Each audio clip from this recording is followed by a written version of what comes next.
What's up guys, welcome to another video. That Geeky guy here, and today we'll be looking at all the items that were released in Everfest and basically discuss on my thoughts on the usages and the possible scenario where you want them to be on board, or what kind of decks you might want to run this amulet with.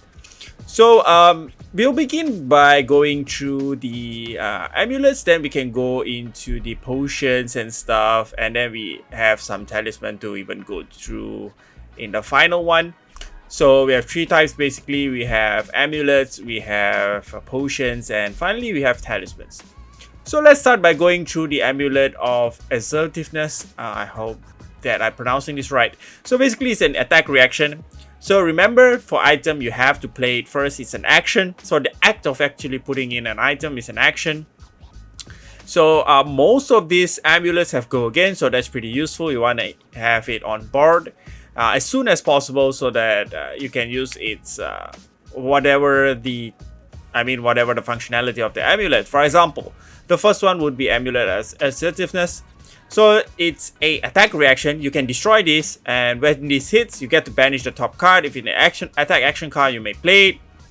So there's a few decks that I can think of that can have some usages with this. That would be the Levia, and also maybe Chain. So I'm guessing Chain or Levia might find some uses in Amulet of Assertiveness. So the thing is, Chain might have more usages with this. So what you want to do is basically have 4 cards in hand. Having more would be a bit difficult, because you kind of need some draw mechanic to have more than that. So you want to play this out of your arsenal. So once you have played it out, setting it up, everything. So I'm guessing the first turn where you play out the amulet, you wouldn't be able to play it, because you wouldn't have 4 cards in your hand. So it is kind of a setup card, so you want to have it out as early as possible. So if you can have it this during early turns, this might be useful. Also, this does depend on banishing the top card, so you do need some opting mechanic to make sure that you banish an attack action, else it would be quite a waste to actually play this. So if you want to build a deck around Amulet of Assertiveness, you do need some opting and stuff, and also make sure that you hero kind of benefits playing card out of the banish zone. Next, we are looking at Amulet of Echoes. So it has go again, so that's pretty useful. Put it up in the field, and then it has go again. You get to destroy this. Target hero discards 2 cards. Activate this ability only if they have played 2 or more cards with the same name this turn.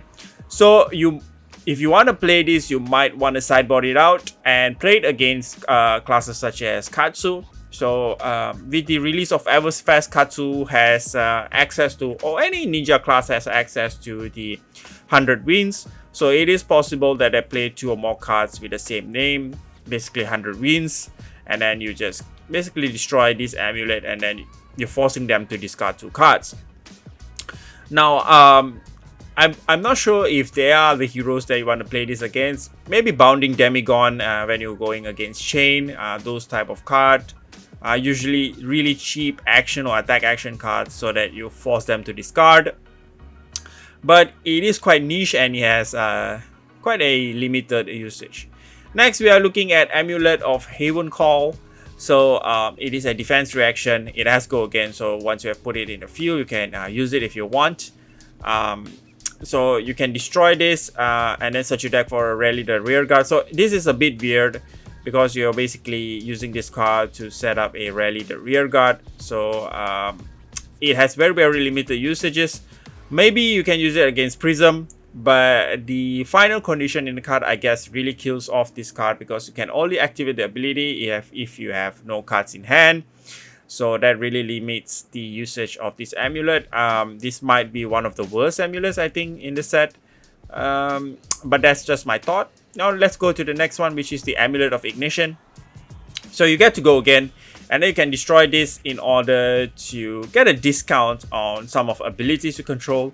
So any ability, maybe you want to create some Runeshine using a Grasp of the Arknight, so it costs 1 less. Basically any ability cost 1 less, but I'm not sure if that's worth the setup. Might as well just pitch this in order to, to do that. But it might see some play I don't know, but quite limited in its use. Next, we have Amulet of Intervention. So it has Go Again, and it has an instant ability. So you can destroy this and prevent the next 1 damage that would be dealt to your hero. You can only activate this ability only when your hero is the target of a source that would deal damage equal or greater than your hero's life. So let's say your hero is on maybe 5 health, and then the incoming damage is also 5 or more than that, maybe 6. So you can actually destroy this to prevent one of those damage. This is also a weird card to me. I mean, the usage is so specific. Might be useful in I don't know, certain defensive deck, but might as well just play some defense reaction.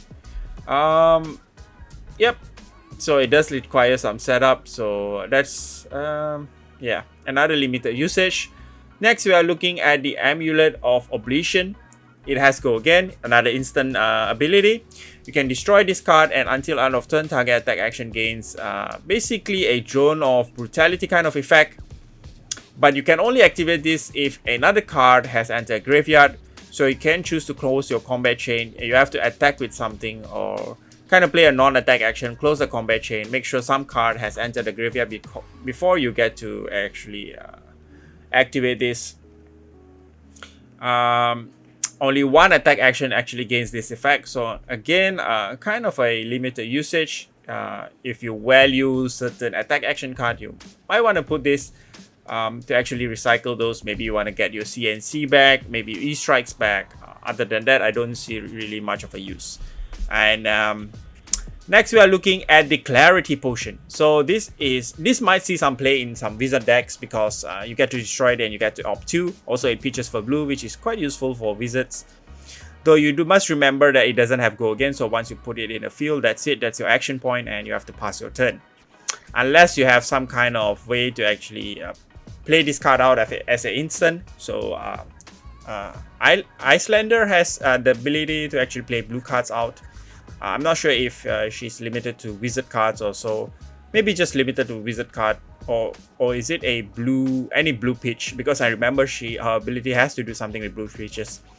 So if you want to play this out, it's kind of a setup card, and then you get to opt and then go for that huge turn that Kano usually likes, and Wizard in general likes.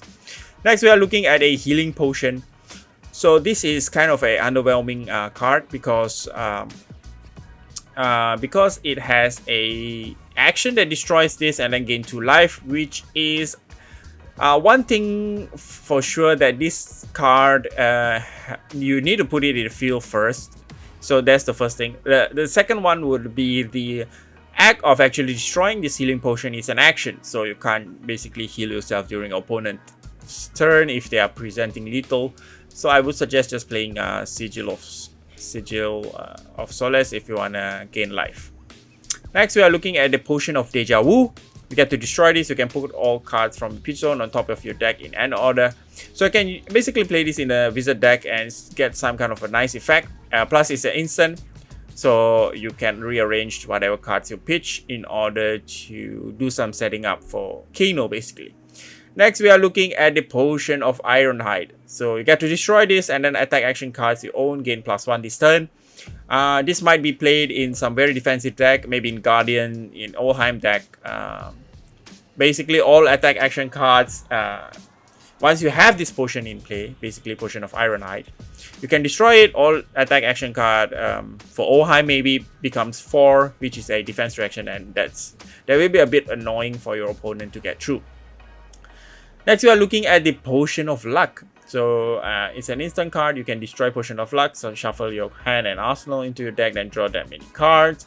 So this actually offers a hand cycle, so you don't maybe you drew into a dead hand that you don't really have much to play with, so you can use this. This has the same effect as the Hope Merchant's Hood.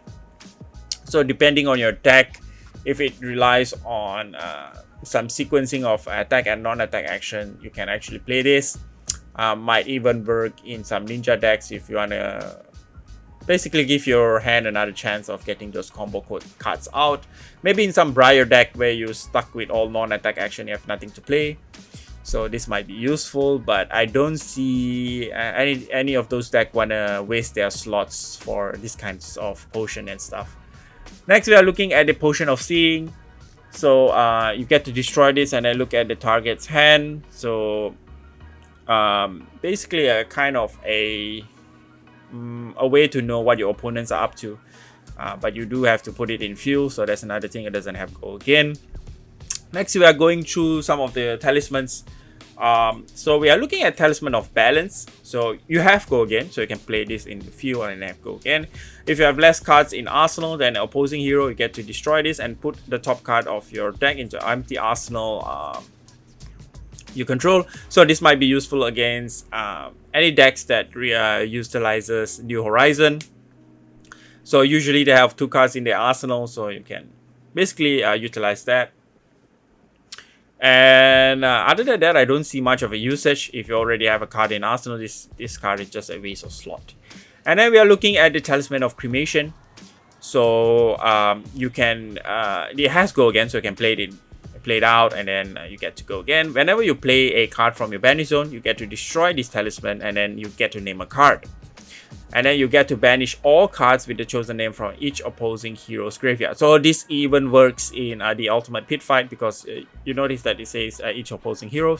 So this might be useful in the multiplayer mode of FAB, not much in the usual CC or Blitz, because you don't I'm not sure what kind of in what way would you want to banish certain cards. Maybe you want to stop your opponent from getting back certain cards with remembrance. Maybe your opponent plays an earth-based elemental hero, so they might want to play Soul Tomorrow to get some cards back, so you want to prevent that. But if you're playing these cards, you basically going for a long game by reducing the cards in your opponent's graveyard. You can also run these cards against Levia, I guess. You want to reduce the number of 6s from her graveyard, so you can play this. Next, we are looking at the Talisman of Featherfoot. So it has go again. When an attack you control gain exactly +1 from an effect during reaction step, you get to destroy this, and the attack gains go again. So this might be useful in a ninja deck where you can play Ancestral Empowerment to gain +1 exactly during reaction, and then the attack gains go again. But it does require some kind of setup, and it's very specific and niche in its usage. I only can think of ninja class that has an attack reaction that has +1. You can also play Lunging Press if you want, but that's also quite specific. Not every deck want to play Lunging Press, so this Talisman 2 has a limited usage. And I don't think so Ninja want to waste 1 slot by playing these kinds of Talisman. So that would be interesting. You guys can let me know what you guys think. Next, we have Talisman of Recompense. So it does have go again whenever you pitch a card. If you pitch exactly a 1, you can instead destroy this and then gain 3 resources instead. So this would be useful in certain decks that run a lot of raids. So you might want to run this, but so that when you pitch a raid, you instant gain 3. So, but it does require some kind of setup. I'm not sure what kind of raid decks that would love to have this item. So we have to see about that. Next, we are looking at the Talisman of Tights. Tits. I hope that I'm pronouncing it right. Anyways, it has go again. If an opponent would draw 1 or more cards during your action phase, instead destroy this and then they draw that many cards -1. So let's say this is a direct counter to Crown of Seeds. So your opponent wouldn't be able to draw from Crown. So that would basically missing the arsenal, and they have 1 less card in their hand. So this might be useful against Olheim. So it's a sideboard, I guess. I'm guessing against Olheim or any heroes that run Crown. Next, we are looking at the Talisman of Warfare. So it has go again whenever your source of control deal exactly 2 damage to opposing hero, you get to destroy this and all cards in all arsenal. So you want to play this when you have no cards in your arsenal and basically forcing your opponent to block whenever you're dealing 2 damage. So certain cards that can, certain heroes that can do this is Briar with the Rosetta. So 2 arcane and 2 physical is nothing to scoff at. So opponent might be scared of the 2 damage and attempt to block both of the physical and also the arcane. And also Talisman of Warfare works for I'm guessing Kasai, because it deals 2 damage for each of the sabers. And maybe X would work too. So all these 2 damage weapons might work. There are not many attack action that deals 2 damage they want to run, but if your opponent only blocks let's say you're dealing 5 damage with your attack action and they're blocking 3, so they might be taking 2, but it's already in the field, so your opponent would be a bit more wary of. Also, this card doesn't really work if your opponent doesn't have any card in the arsenal. So it will be more useful and make sense if you are against some aggro decks that like to arsenal stuff, or against maybe Ranger or Lexi and stuff like that. So that's pretty much it, guys. That's all the items. Out of all the items, I'm guessing a few would be useful, such as the Talisman of Warfare. So this would be a good alternative to CNC. Because people keep complaining about the price of CNC. I wouldn't say everyone, but a certain group of people. And then Talisman of Recompense might see some play. Talisman of Tights would see some play depending on your local meta. If there are a bunch of Olheim, you might want to play this. Talisman of Featherfoot might see some play. Of all the potion of Deja Wu might see some play with Kano. Potion of Ironhide might see some play in some very defensive deck. As for Clarity Potion, that also might see some play in decks that want to do some opting. For Amulets, unfortunately, I don't think any of it will see any play, because it's quite weak and very specific and niche in its usage. So that's pretty much it, guys. Let me know what you guys think down in the comments below. Do like, subscribe, and all those good stuff. And see you guys in the next one. Take care. Bye.